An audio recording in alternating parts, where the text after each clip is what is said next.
Iran और America Israel की जंग को लेकर संभल में ऐसा क्या हुआ कि विपक्ष ने आंखें चढ़ा ली।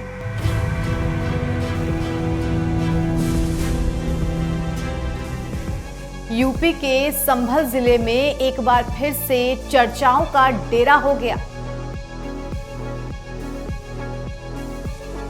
पीस कमेटी की बैठक में सीओ ने आखिर ऐसा क्या कह दिया कि सपा और कांग्रेस के नेता भड़क गए। और मैंने देखा है कि कुछ लोग केवल इंस्टाग्राम की रील बनाने के चक्कर में ये बहुत शर्मनाक बयान है। कोई स्लोगन, कोई पट्टी, कोई नारा। पहले एलपीजी गैस सिलेंडर को लेकर के और अब पीस कमेटी की बैठक को लेकर के जोरदार हंगामा मचा हुआ है। कई स्टेट्स में इतनी हालत खराब हो गई है कि बिल्कुल सिलेंडर नहीं मिल रहे। जिनको इजराइल के लिए रोना है वो कहाँ चले जाएं? जो साहब से पलट के जवाब पूछिए ना।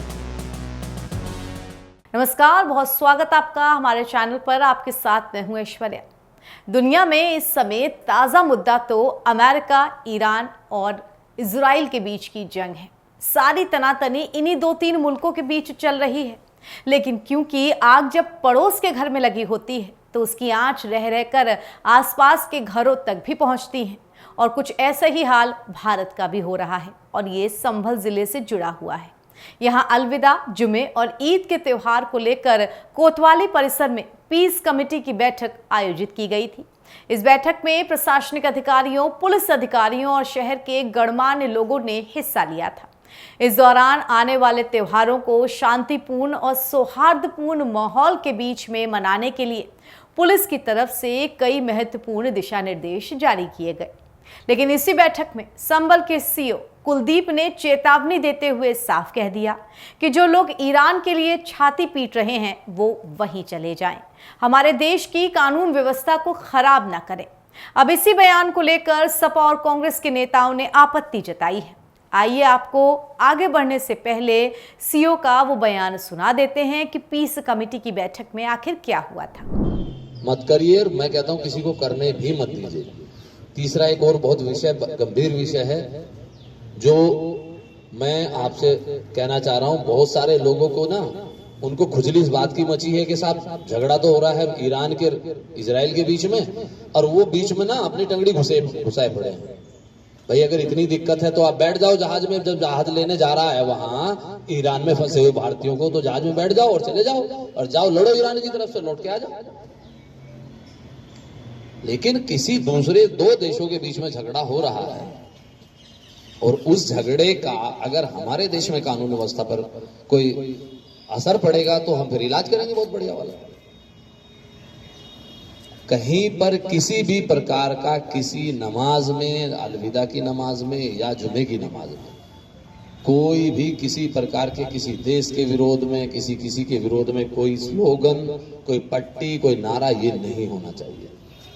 हम हिंदुस्तानी हैं, हम भारतीय हैं, हम यहाँ सुकून से रह रहे हैं। 2 देशों के बीच में, 4 देशों के बीच में जो लड़ाई हो रही है वो उनके अपने अंतर्राष्ट्रीय मुद्दे हैं, वो जानेंगे उसके लिए। लेकिन कोई आदमी आए, साहब 10 आदमी खड़े होकर छाती पीट रहे हैं, हाय हाय हाय साहब ईरान को मार डाला, ईरान को मार डाला। अरे भाई इतना वो है तो चले जाओ ईरान, इसको जाना। लेकिन ये चीजें बिल्कुल हम बर्दाश्त यहाँ नहीं करेंगे कि हमारे यहाँ आके कोई भी आदमी अपने देश में आके यहाँ कोई फिजा बिगाड़े। है कुछ लोग ऐसे, 1-2 जगह, 1-2 कस्बों में लोगों ने इस तरह की हरकतें की हैं। तो हम दूसरे की लकड़ी, जबरदस्ती की लकड़ी, अरे उनको लेने दो भाई, तुम क्यों ले रहे हो उनकी लकड़ी? अगर ईरान के और अमेरिका के बीच में कोई विवाद है या कोई दूसरे देशों के बीच में विवाद है तो वो अपना सुलझा रहे हैं। अगर जरूरत पड़ेगी तो हमारी सरकार का काम है वो देखने का। लेकिन हम इस तरह से कोई ऐसा काम करें जिससे लोकल लेवल पे स्थिति खराब हो जाए या लैंड ऑर्डर की समस्या आए, आपस में कोई वैमनस्यता आए, कुछ आए, तो वो चीज कतई बर्दाश्त नहीं होगी। ये चीज आप सबको एक बार बता दीजिएगा। और पुलिस फिर वहां तक इलाज करती है कि जहां वो पोस्टर छपते हैं ना, जहां वो स्लोगन लिखे जाते हैं, फिर उन तक का इलाज होता है। तो ऐसी सिचुएशन ना हो। प्यार और सौहार्द का त्योहार है, मीठी सिवैयों का त्योहार है, तो जरा से उसमें मिठाई में कड़वाहट 1 मिनट में घुल जाती है, तो ऐसा किसी आदमी को भी ऐसा मत करने दीजिए।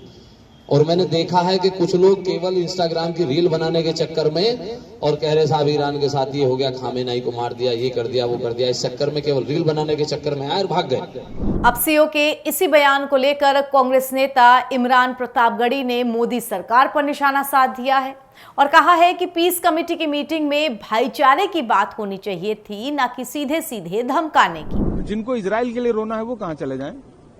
सीओ साहब से पलट के जवाब पूछिए ना।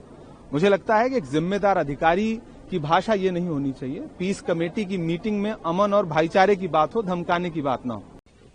देखिए, बहुत शर्मनाक बयान है और जो भाषा का इस्तेमाल कर रहा है वो ऐसा सीओ लेवल का अधिकारी इस प्रकार की भाषा का इस्तेमाल कर रहा है, बड़ा गलत है। और जिस प्रकार से धमकाने का अधिकार किसने दे दिया, मैं तो पूछना चाहता हूँ, किसी धर्म का अपमान करने का अधिकार इस अधिकारी को किसने दे दिया?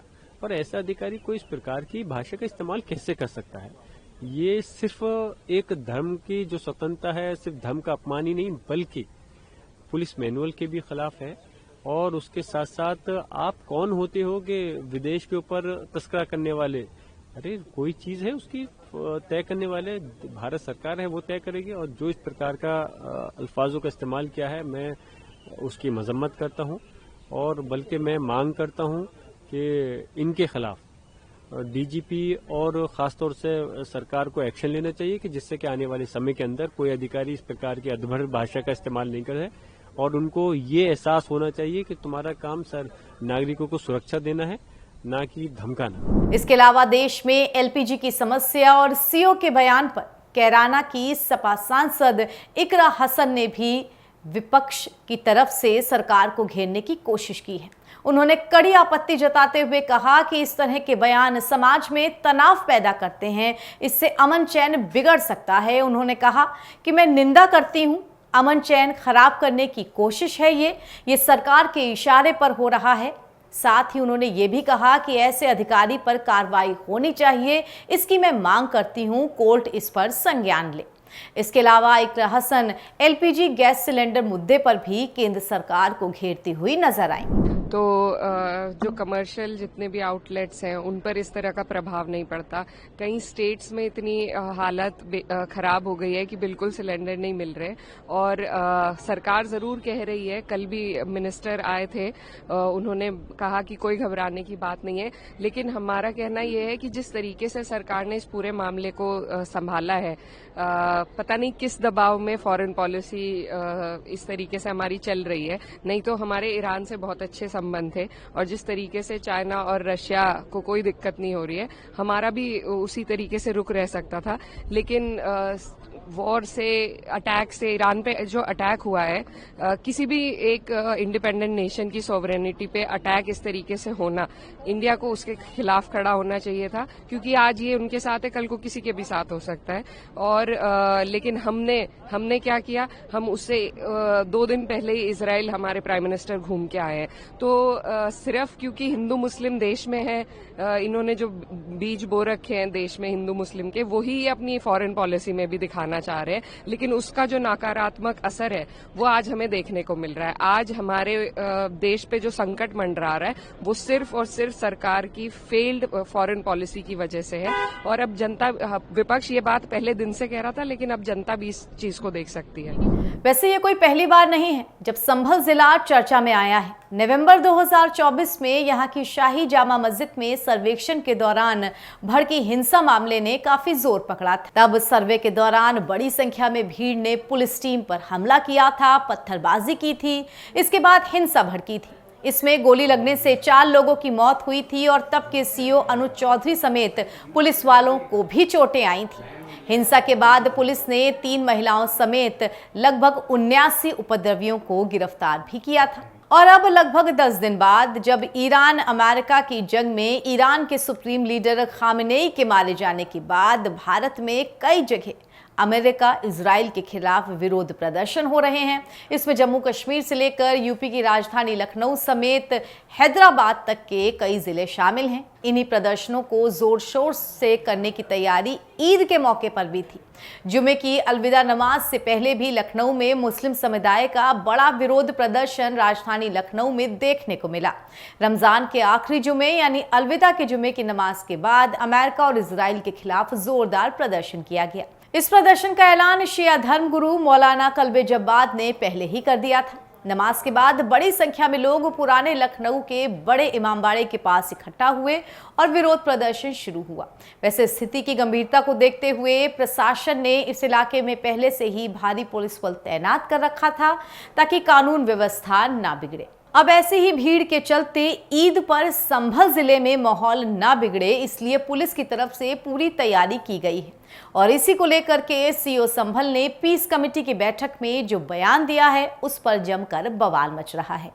आप क्या सोचते हैं इस पूरे मुद्दे पर कमेंट करके हमें जरूर बताइएगा और देश दुनिया की तमाम बड़ी खबरों से अपडेट रहने के लिए जुड़े रहिए हमारे साथ। नमस्कार।